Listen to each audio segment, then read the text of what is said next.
ഓം ഗുരുർബ്രഹ്മ ഗുരുർവിഷ്ണു ഗുരുർദേവോ മഹേശ്വര ഗുരു സാക്ഷാൽ പരബ്രഹ്മ തസ്മൈ ശ്രീ ഗുരവേ നമഃ.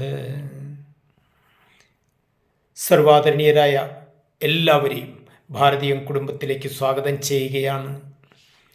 നമ്മൾ ഇന്ന് പ്രതിപാദിക്കുന്നത് തുളസി ആരാധനയെക്കുറിച്ചാണ്. നമ്മുടെ പൂർവികർ നമ്മുടെ എല്ലാ തറവാടുകളിലും തുളസി തറ പ്രത്യേകമായി ഉണ്ടായിരുന്നു.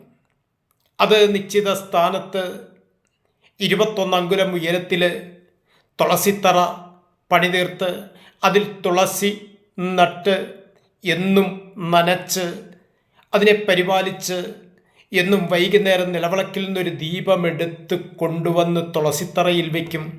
ആ ദീപം എടുക്കുമ്പോൾ തന്നെ തുളസിക്ക് വേണ്ടിയുള്ള ദീപമാണെന്ന് കണ്ടുകൊണ്ട് ആ മന്ത്രം നമ്മൾ ജപിക്കും.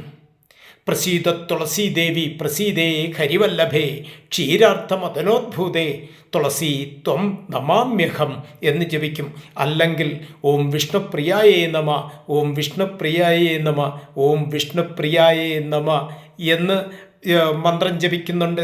അതല്ലെങ്കിൽ തുളസിയുടെ മൂലമുണ്ടല്ലോ, ഓം ഹ്രീം വൃന്ദാവനിയെ സ്വാഹ എന്ന മന്ത്രം ജപിച്ച് നമ്മുടെ അമ്മമാർ അങ്ങനെയായിരുന്നു ഈ ദീപം കൊണ്ടുവന്ന് തുളസിക്ക് വെക്കുന്നത്. യഥാർത്ഥത്തിൽ ഇത് ചെയ്താൽ നമ്മുടെ വീട്ടിൽ സർവ ഐശ്വര്യവും സിദ്ധിക്കും. തുളസി കനിഞ്ഞാൽ, തുളസീദേവി പ്രസാദിച്ചാൽ, വിഷ്ണുപത്നിയായ തുളസി കടാക്ഷമുണ്ടായാൽ നമ്മുടെ വീട്ടിൽ സർവ്വ ഐശ്വര്യവും സമ്പൽ സമൃദ്ധിയും നമുക്കുണ്ടാവും.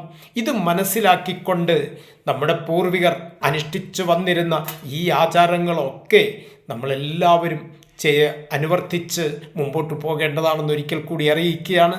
എല്ലാവർക്കും നമസ്തേ.